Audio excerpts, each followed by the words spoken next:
This is the session for Zend Studio for Eclipse and debugging. What we're going to look at today is some debugging issues, ways to use Studio for that debugging process, and look at some other ways to start launching things through other means through the Zend Studio toolbar as well. We're going to use this file here called debugdemo.php. It comes with Zend Studio 9 as an example for somebody to use. We'll just go through it. It has some HTML.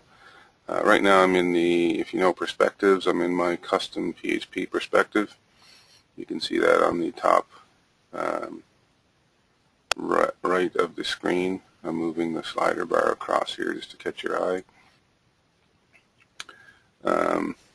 My initials are PBM, so I just called it PHP PBM so that I know it's mine. So we're in the editing mode of files. We see projects here in the Project Explorer, PHP Explorer rather, on the top left. And there's Debug Demo PHP, the file that we're looking at and using. So the code example is that they're giving an array.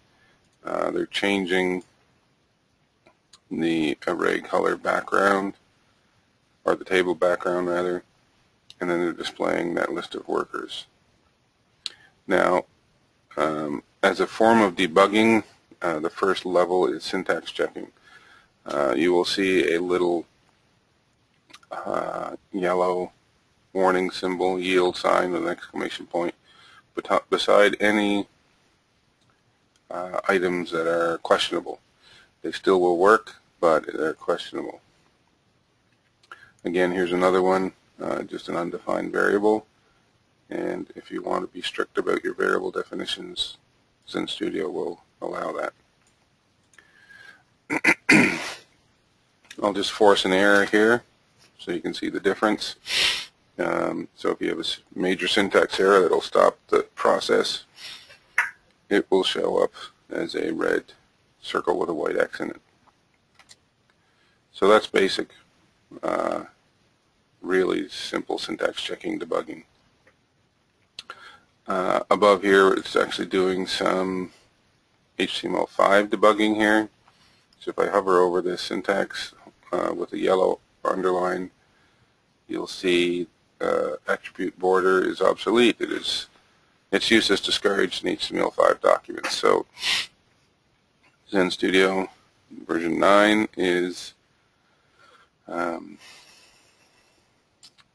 compatible or beginning to work within HTML5 in its syntax as well. So that's helpful. So what we're going to do, I'll just save this file,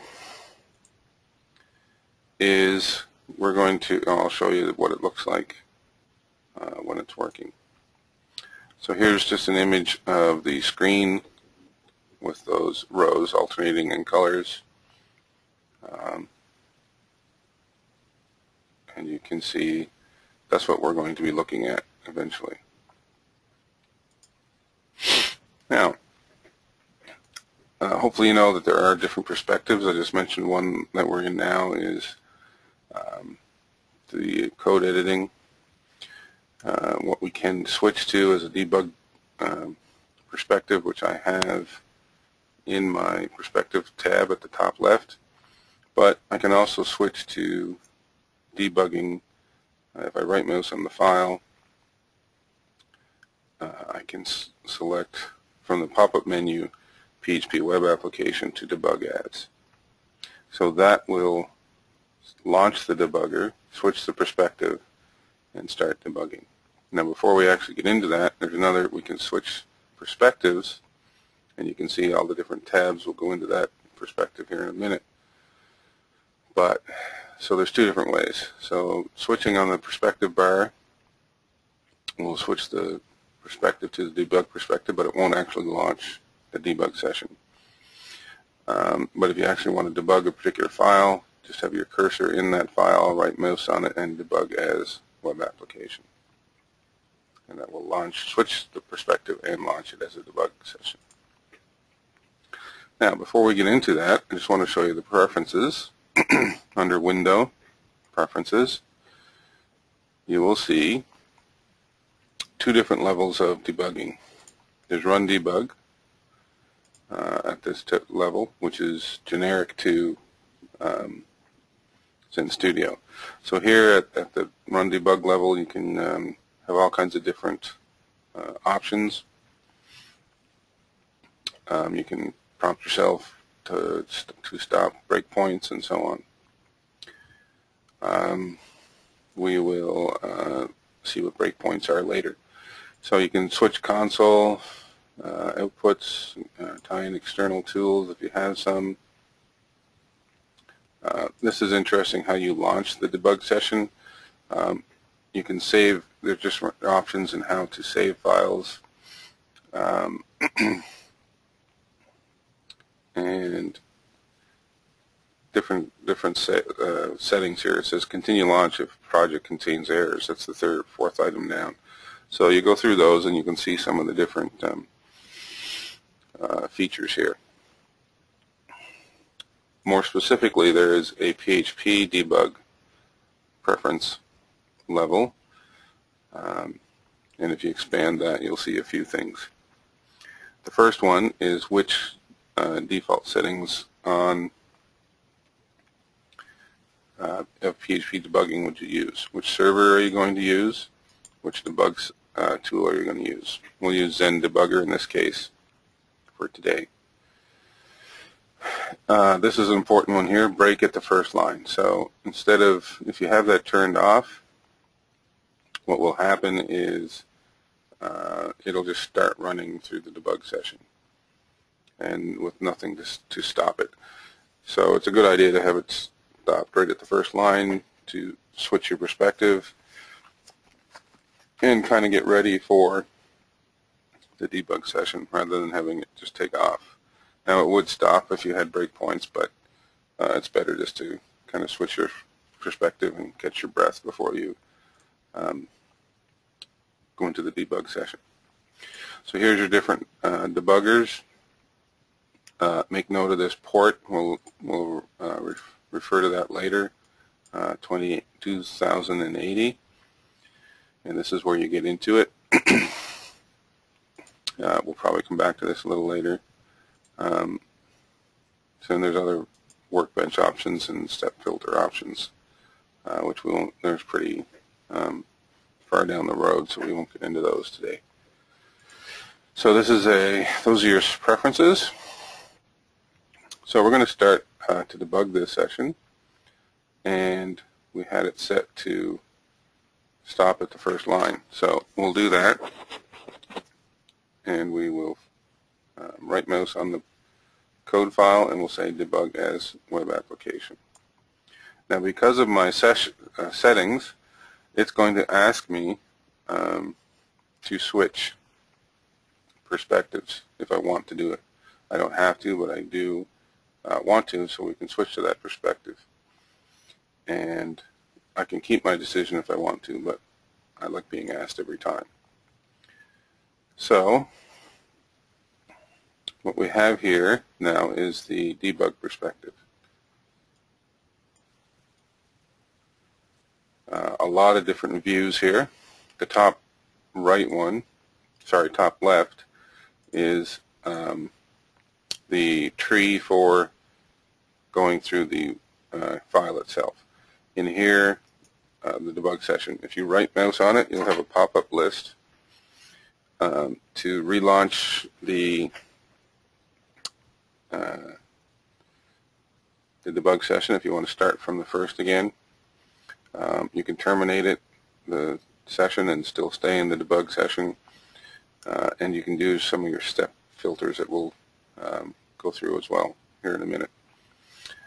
If you terminate it, it'll stay on the list in the Debug View, but you can also terminate and remove it. So you can see some different options here.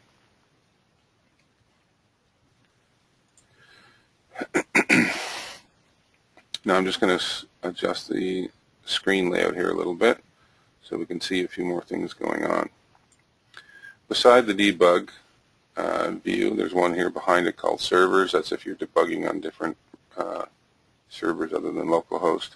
I should mention all my debugging here is done on localhost, and I'm using Zend Server Community Edition to do that.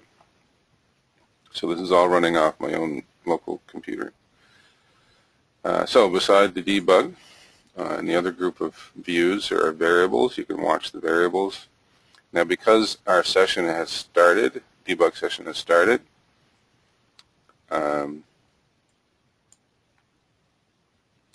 we can, I don't know why that popped up. I didn't do anything. So yeah, so since we started it, and we remember we had our setting of stop at the first line. So as you can see, it already went through the HTML because you can't be, Zend Studio doesn't debug HTML. So it stops at the first occurrence of the PHP, open PHP tags.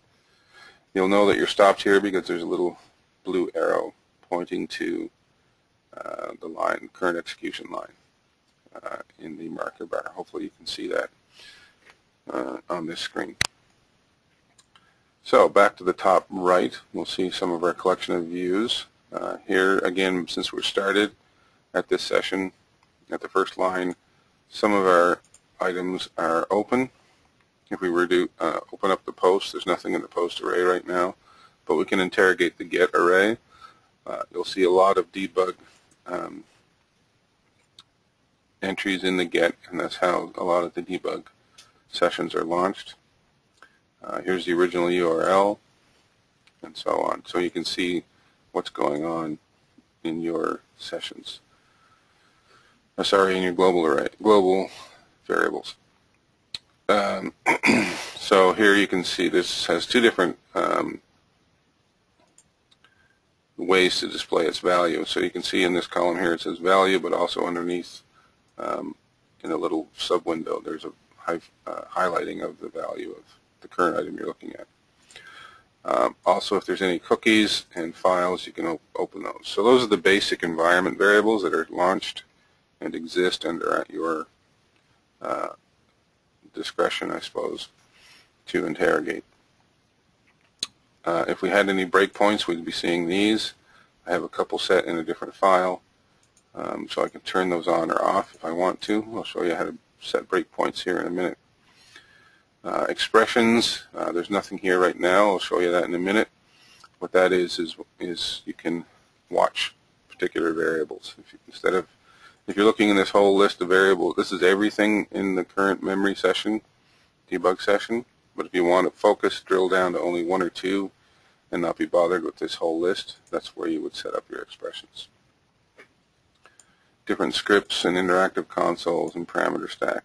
So those are different. We won't get into those views today either, but just know that they're there. Again, also be aware that you can customize your view, your debug perspective if you want to. If you don't want to have the script view open, you can just close it down. You can always get back to the views here again at any time. Under Window, Show View, you can pick the view that you want to add to this. Beside the running code, we have a browser output view and a debug output view. So we're going to look and see as those fill in when the time comes and we're actually stepping through the code. Down below the code are some more views. There's a console view, tasks view if you want to see what's going on there.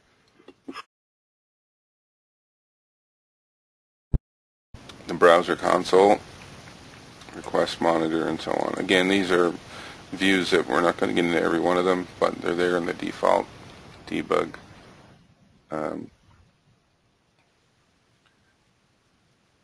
perspective. So I'll switch back to the console. Now, again, we're still in a holding pattern at the first line of code, and we're debugging. So what we're going to do now is start stepping through our code. If you look up in the top menu navigation area, you'll see a list of, when we're looking at the debug view, we can see a whole lot of different items on the pop-up menu. One is step into. Here, the red box is terminate. We can resume. We can remove all terminated sessions. But these are important ones. Step into, step over, step return, and there's another one, just run or resume here. Also under the run menu, if you pull that down, you can see the same items here, step into, step over. But make note of the hotkeys, F5, F6, F7, because we'll be using those. It's easier to use just F5 repeatedly than pulling out this menu and highlighting the menu item. Also, though, under run, you can see many different items here. And again, we're not going to get into every one of them, but just to know that these are all related to the debug session. So let's start. We'll start with the first item, which is step into, and then what that does, F5, is it steps into a line of code. So basically, it executes a line of code. Now, the reason it says step into is that if it's actually a function call of a custom function or custom class, it will actually try and find that code and open it up for you, and we'll see this in action here in a little bit. The alternate to that is step over. So what that does is if you see a line of code that you know is fine, or a function call, what you can do is step over it, and what that does is it runs it, executes it, and brings you back to the next line, executing the next execution line after that function is done. So it saves you from running through a function of maybe 20, 30 lines of code or more that you know is fine, and you're not looking for a bug in that area. The other one, step return, F7, follows after stepping into. So once you get into a function, if you drill down into a function and you see that it's working fine, what you can do is press F7 or use step return, and that will take you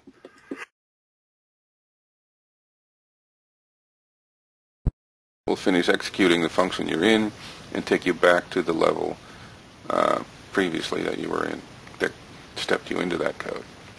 So again, it's a little bit easier to see once we have a running example here. So I'm just going to press F5. I'm going to highlight my code.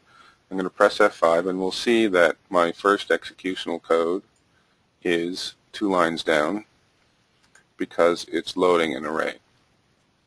And this is the first item in that array. So I'll just press F5 repeatedly.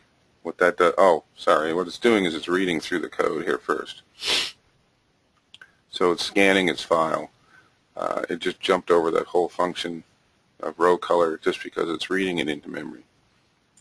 Notice here, though, that DB is now created, the variable, with its subarrays and so on. So it jumped into those, ran over those items and loaded into the DB variable. So now it's just looking for function calls. It's reading these into memory. Nothing actually happened in those lines of code yet. They weren't called. They're just being read into memory. Now the first call to a function is called display workers. And display workers is this. I'll make this code file a little bit taller so we can see the code. So here we are down. We know we're on this line of code. It's highlighted in green. It's calling display workers, which is this function up here. So we are going to F5 on that.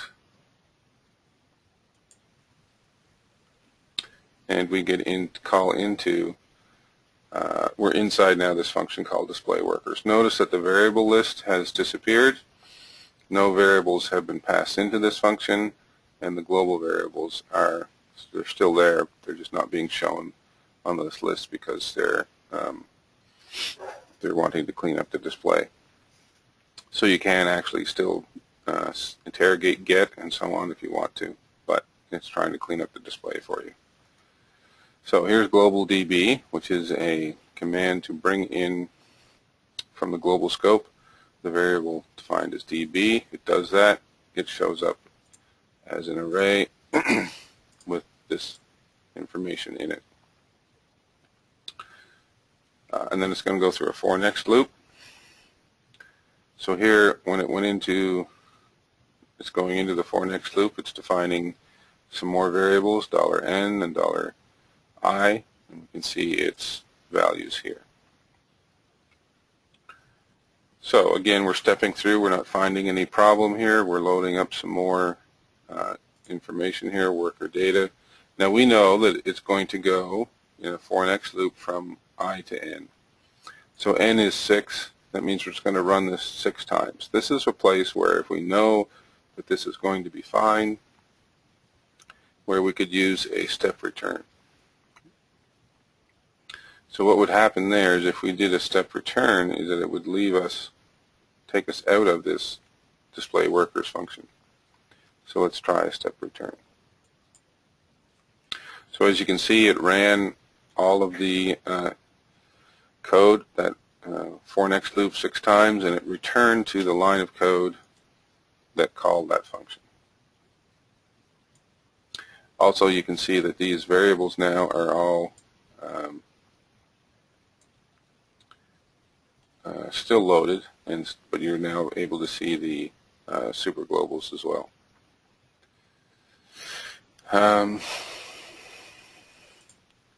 As you can see, there's nothing in these browser output yet because nothing's actually gone to the screen.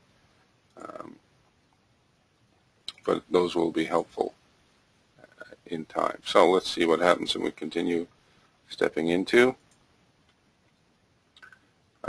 We're going to echo an undefined variable. That's harmless to the display. And then it runs to the bottom of the HTML.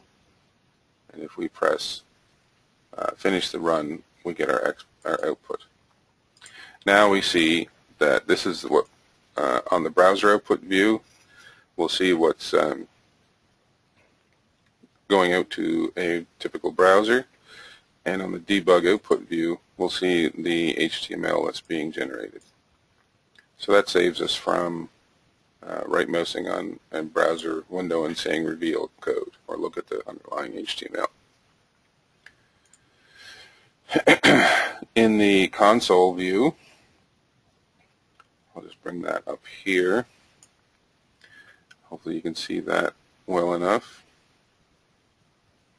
That there are some notices and then some warnings on debug in the debug session, so that's good to know that it's recognizing the undefined variable on line 49 and giving you a little breakdown of it.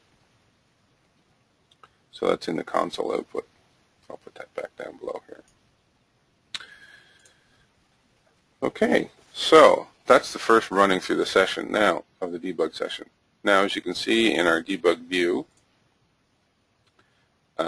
the session has been terminated and the debug session is done. What we can do, though, is we can relaunch it if we want to, right-mousing on it, and relaunch the session. If we said, I didn't find my bug this time, I want to try it again, it'll give you a new session and again start you back at the very top. All variables will be cleared out, so we don't see anything there, and we can start going through our code again. So I'm going to step through our code, and this time we're going to go into display workers, and I'm going to show you how things change. Now, here's worker name. Here's a variable that's picking up a value from the worker data array, and it's based on the iteration of the for next loop. So if I want to find that variable, I want to watch it, which is what I was talking about earlier. I can look at it in variables and say worker name, and I can see that's currently set to Peter. Now if I run through this again, I have to keep going back up to worker name. As you can see, the variable list is getting a little bit crowded now, and now it should be printing this out onto the screen with the print commands. Worker name is still there by itself. Nothing's changed. I can highlight it as I step through. I'm going through my next for next loop, and now worker name should switch right now, and it does. However, now you can see that there's a list of many variables here that we're kind of keeping track of. If I want to just focus on that worker name, I can double click on it, highlight it, right mouse on it, and say watch. Now what that will do is that'll really, all it's doing is giving me a subset of the variables view in a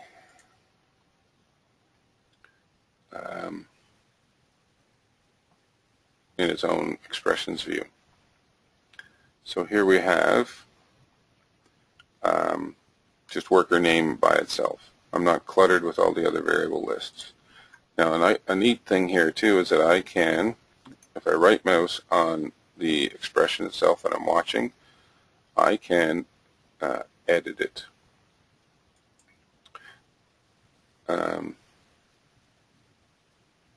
Sorry, I can edit its value. So I can get into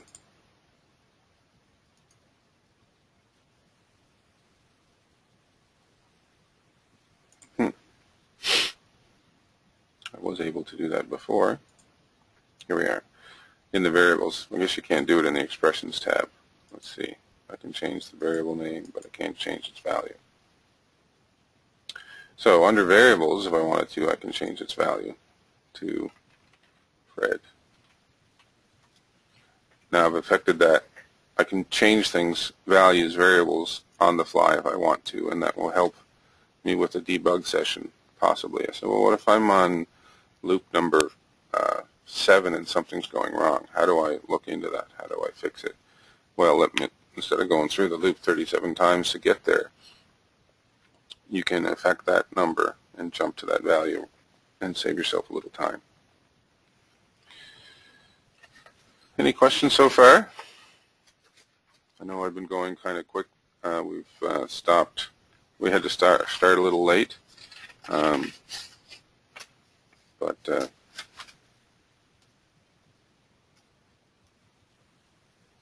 so I probably should have asked for questions sooner.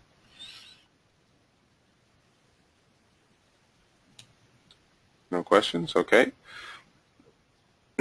So the next thing I want to talk about, and I'll just show you that we can terminate a session by just clicking on this red box in the debug view.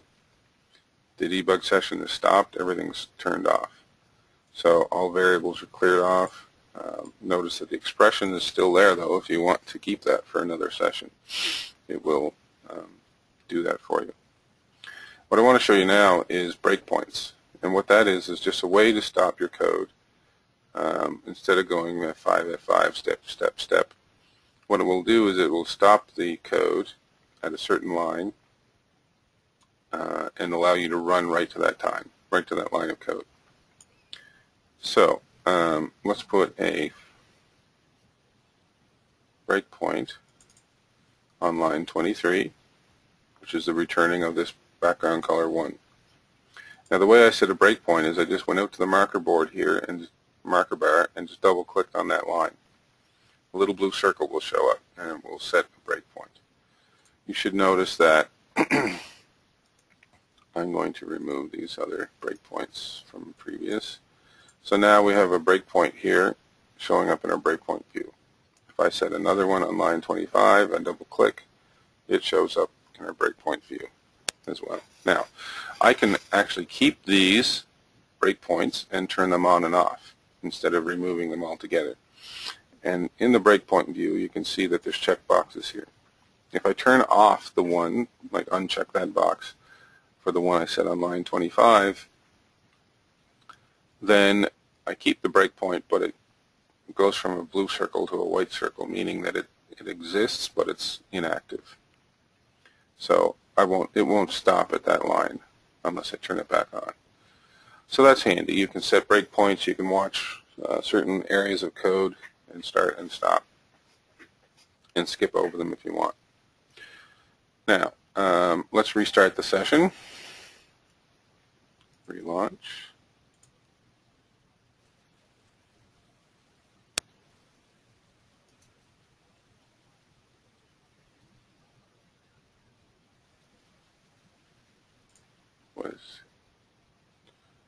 I guess I'll terminate it altogether. Here we go, relaunch. Now, I am, again, stopping at the first line of code. What I could do now is just say resume, and it should stop at that breakpoint. Sometimes, well, let's see if that actually happens. So if I click resume, it'll just run until it hits that breakpoint, and it stops and highlights that line of code for you. Now you can check any variables that you want, what happened up to this point. You can look at your expression if you want to, and there's nothing right in there at the time. So you can hit resume again. It'll stop at that breakpoint every time. And as you can see, it's just going to run until it skips over that, and we get our output and our debug output.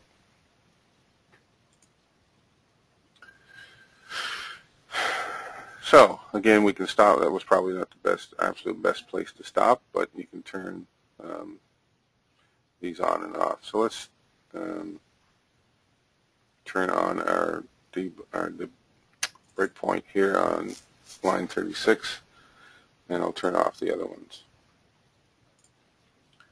I will relaunch the session.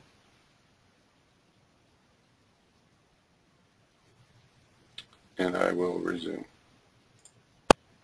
Now it stops here. Our expressions should be watchable. They are. Here's the first value is Peter. I hit resume. The next one is Francois, and so on. So you can be strategic about your breakpoints, and you can set them and disable them with the breakpoint view.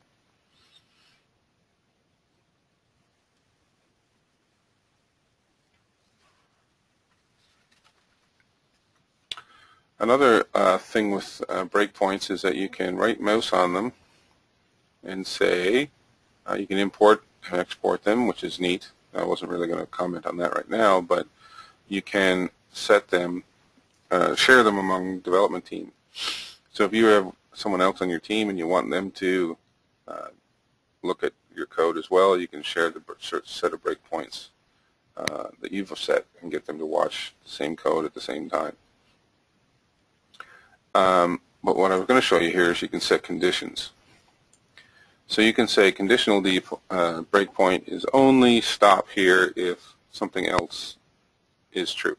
So if you want to stop at iteration number 4 instead of going through every time of the for next loop, you can set that here.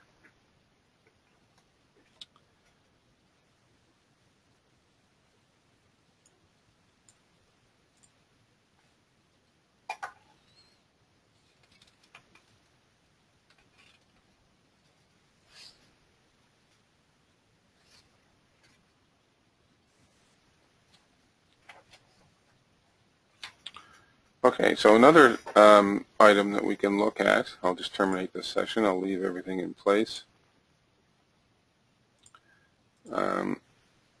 is in the browser itself. Zend provides 2 toolbars, and I'm using the one for Firefox. There's also one for Internet Explorer. You're usually asked if you want to install it at the same time you're installing Zend Studio, or you can just go out to the Zend.com and install it on its own. So, excuse me. Here, like I said before, is our code running in Firefox. This browser toolbar here at the bottom, called Zend Studio toolbar, is what I was talking about. Now, you have to do some setup to get it working. The first thing to do is to check your extra stuff in your settings. And I mentioned it earlier that this was the broadcasting port that we had to be aware of. So if you weren't, if it wasn't finding it properly, just make sure you have that port set to the same place in Window, Preferences, PHP Debug,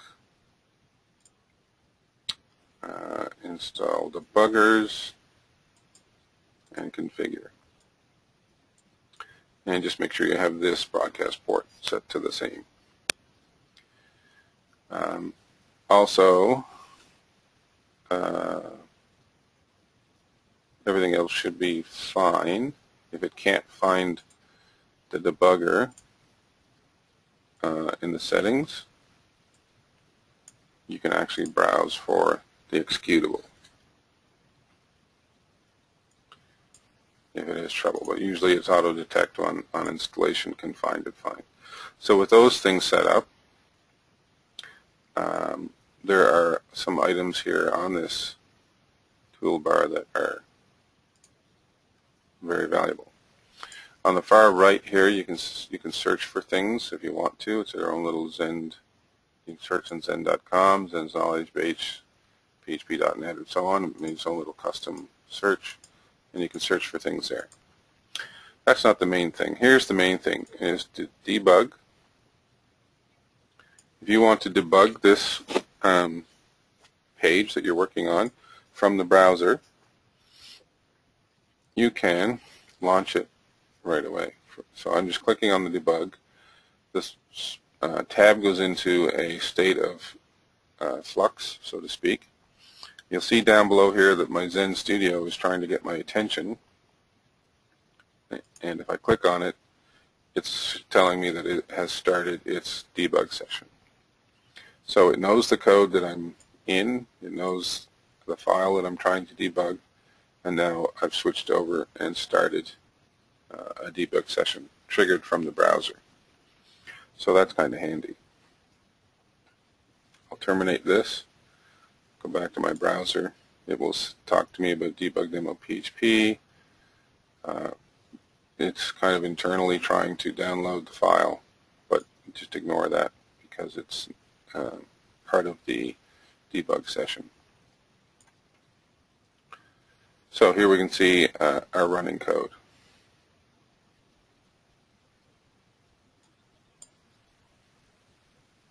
So debug, switch, now it's started again. And again, I can terminate it.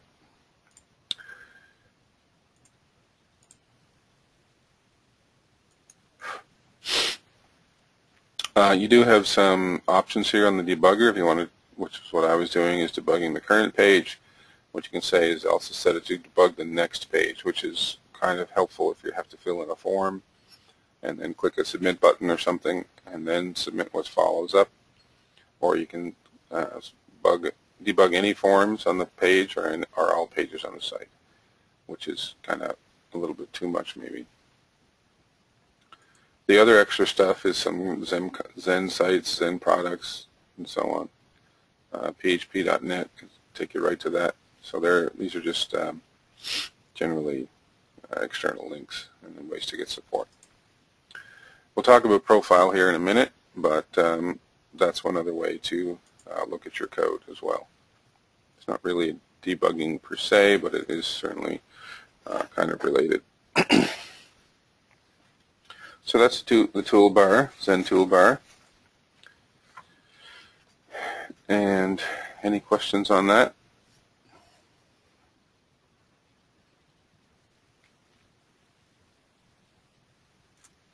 I can just let you type in your questions if you have any, and we'll carry on. So the next item that we want to cover is in fact profiling. It has its own perspective, so I'll just go back to the PHP perspective here. And open up the PHP profile perspective.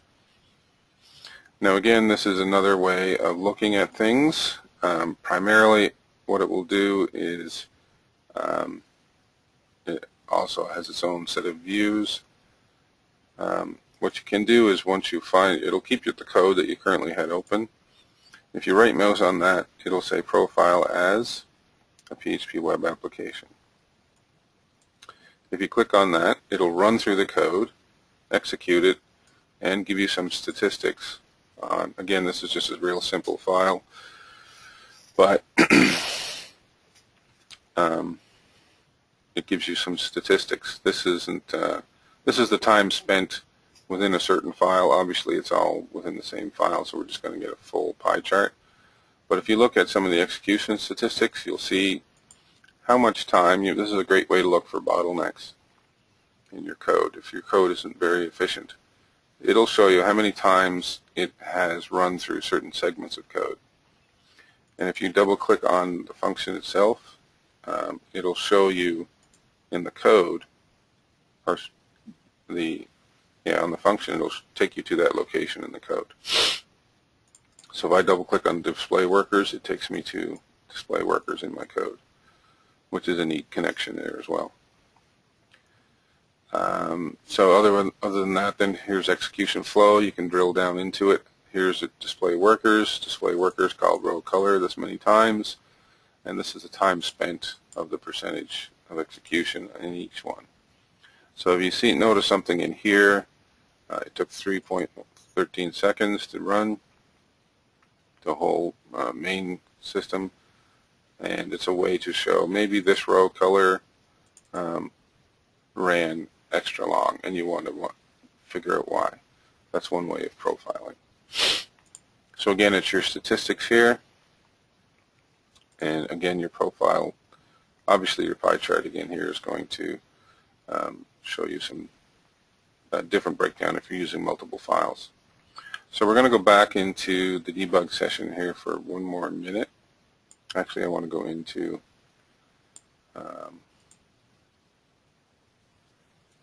back into the code. What I'm going to do here is to show you a neat thing. If you might have noticed, this code has been commented out, and I'm requiring once a classcode.php. Well, classcode.php is in another project altogether, and here's the file here. With the debug sessions, you have to make a connection between two projects. So under properties and example project, I can go into project references and put a check mark beside class code. And as soon as I do that, these two projects are now connected in the way of debugging and code assist and so on. So now I'm going to uncomment this code. I'm going to start another debug session.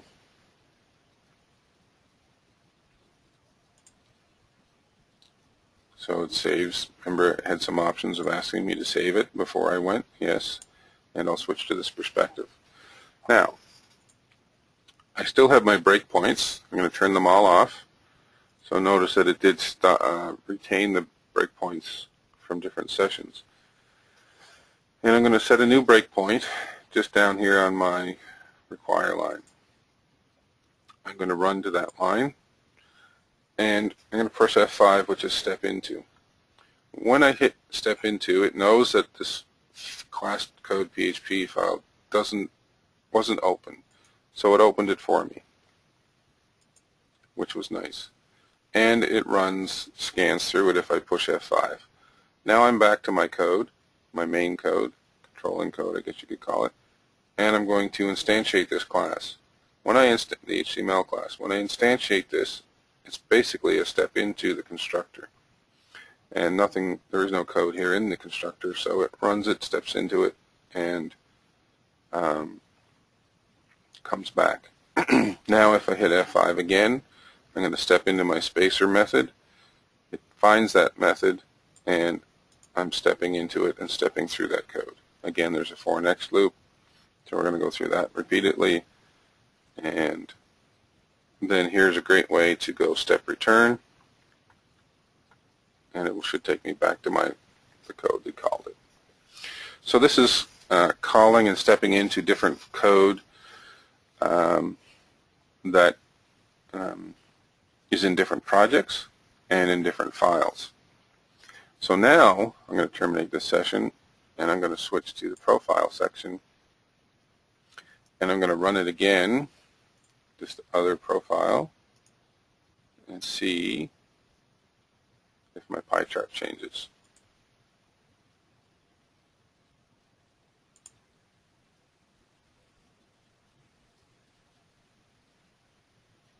Well, I got a bunch of errors. Require once. Warnings. So I don't know why that failed. Require failed opening streamless file or directory. Interesting. So in the profile session, it couldn't get into the calling code, which I thought it should because it's very similar.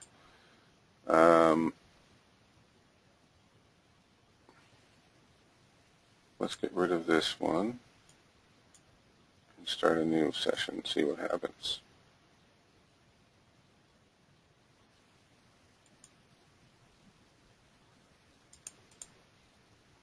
Same error messages.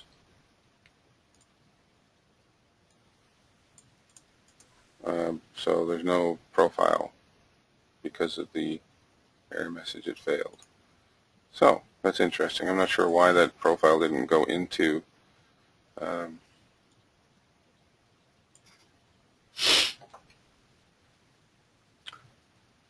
that session. Let's change require once just to require, or include rather,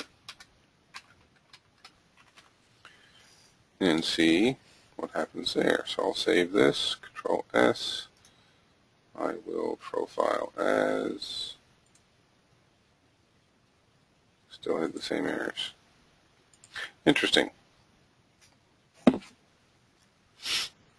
thought, well, for some reason it's not going into that and picking up the time it spent inside there, but the other code did run, and you saw that before. So I can just say, do this, Control. I'm going to try to keep this. See what happens when I go profile as CLI application. I don't know what that is. Oh. That's a major no-no apparently. So there might be some issues. Again, this is Zend Studio 9. It just came out like 2 or 3 weeks ago, so there might be some issues there with the profiling. Anyway, that is debugging with Zend Studio for Eclipse and different connections between different files and breakpoints and watch variables and so on. So we're out of time in our session. Do you have any final questions before we're done for today?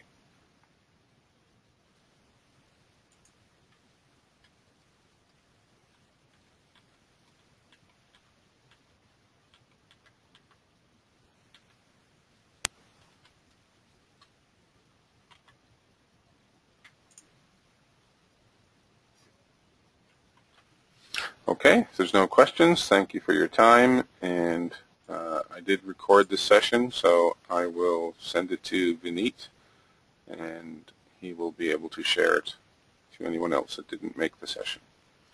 So, thanks for your time and your attention, and we'll say goodbye for now.